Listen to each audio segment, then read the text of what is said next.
1790-കളിൽ പത്മനാഭ രാജാവിന്റെ നാട്ടുരാജ്യത്ത് east India company രാജാവും ചേർന്ന് ഒരു പാലം നിർമ്മിക്കാൻ തീരുമാനിച്ചിരുന്നു. വറീദ് മാപ്പിള എന്ന എഞ്ചിനീയറാണ് പാലം പണിക്ക് നേതൃത്വം കൊടുത്തിരുന്നത്. ഈസ്റ്റ് ഇന്ത്യ കമ്പനിയുടെ ആളായിരുന്നു വാൾട്ടർ ജോസഫ്. അങ്ങനെയിരിക്കെയാണ് അവിടേക്ക് ടിപ്പു സുൽത്താന്റെ പടനായകനായ അസം ഖാൻ പത്മനാഭ രാജാവിന്റെ ഈ നാട്ടുരാജ്യം കൈവശപ്പെടുത്താനായി വരുന്നത്. ഇതറിയുന്ന നാട്ടുകാർ അവിടെ നിന്ന് പലായനം ചെയ്യുന്നുണ്ട്. സാഹചര്യം അനുകൂലമല്ലാത്തത് കൊണ്ട് തന്നെ പാലപണി മതിയാക്കി പോകാൻ നിൽക്കുന്ന വറീദ് മാപ്പിളയോട് പണി പൂർത്തിയാക്കണമെന്നും വേണ്ട പണവും പാലത്തിന് ബലം കിട്ടാനും മറ്റുമായി പൂജിച്ച് തകിടും നൽകാം, അത് പാലത്തിന്റെ അടിയിൽ കുഴിച്ചിടണമെന്നും രാജാവ് പറയുന്നുണ്ട്. അങ്ങനെ കാര്യസ്ഥനെയും കൂടി രാജാവ് ഒരു നിലവറയിലേക്ക് പോകുന്നു. അവിടെ രത്നങ്ങളും മറ്റു അമൂല്യ വസ്തുക്കളും ഉണ്ടായിരുന്നു. എന്നാൽ അതിലേറെ അമൂല്യമായ സ്റ്റാർഡസ്റ്റ് അഥവാ നക്ഷത്രധൂളി എന്നറിയപ്പെടുന്ന ഒരു കല്ല് രാജാവിന് പക്കലുണ്ട്. കാലത്തെ നിയന്ത്രിക്കാൻ ആ കല്ലിന് കഴിയും. അത് മറ്റാരുടെയും കയ്യിൽ എത്താൻ പാടില്ലെന്ന് പറഞ്ഞ് താൻ പറയുന്ന പോലെ ചെയ്യാൻ കാര്യസ്ഥനോട് അദ്ദേഹം കൽപ്പിക്കുന്നു. അയാൾ രാജാവ് തന്ന പെട്ടി വറീദ് മാപ്പിളയ്ക്ക് കൊടുക്കുകയും അത് പാലത്തിനടിയിൽ കുഴിച്ചിടുകയും ചെയ്യുന്നുണ്ട്. കസാൻഡ്ര എന്ന ബ്രിട്ടീഷുകാരിയും രാജാവിന് പക്കലുള്ള സ്റ്റാർഡസ്റ്റ് തേടിയാണ് വരുന്നത്. തന്റെ കുടുംബത്തെ മുഴുവനും പലായനം ചെയ്യാൻ അനുമതി നൽകി രാജാവ് മറ്റൊരു ദിശ ലക്ഷ്യമാക്കി പോകുമ്പോഴാണ് അസം ഖാൻ മുന്നിൽ വന്നുപെടുന്നത്. ഇനി കഥ പ്രസന്റിലേക്ക് വരികയാണ്. രാജാവിന്റെയും അസം ഖാന്റെയും മറ്റു കൂട്ടാളികളുടെയും ഒക്കെ പുനർജന്മമായിരുന്നു ഈ കാലഘട്ടത്തിൽ കാണിച്ചിരുന്നത്. ഉള്ളതെല്ലാം കയ്യിൽ നിന്ന് പോയി ഡിപ്രഷനിലിരിക്കുന്ന സാത്താൻ സേവിയറിന് അതെല്ലാം തിരിച്ചുപിടിക്കാൻ കഴിയുമെന്ന് പറഞ്ഞ് അദ്ദേഹത്തിന്റെ കസിന് ഒരു പേപ്പർ കൊണ്ടുവന്ന് കൊടുക്കുന്നു.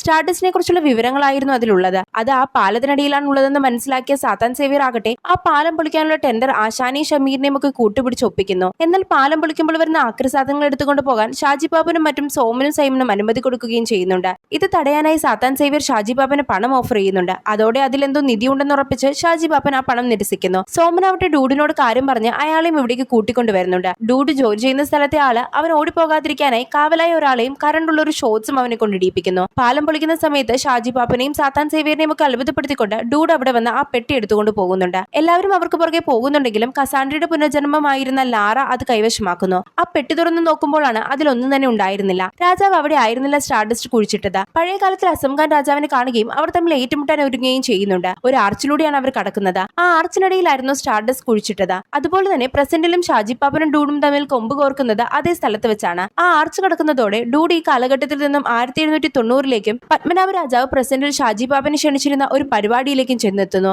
കാലഘട്ടങ്ങൾ തമ്മിലുള്ള ഒരു യുദ്ധം ഇവിടെ തുടങ്ങുന്നു എന്ന് കാണിച്ചുകൊണ്ട് സിനിമ അവസാനിക്കുന്നു.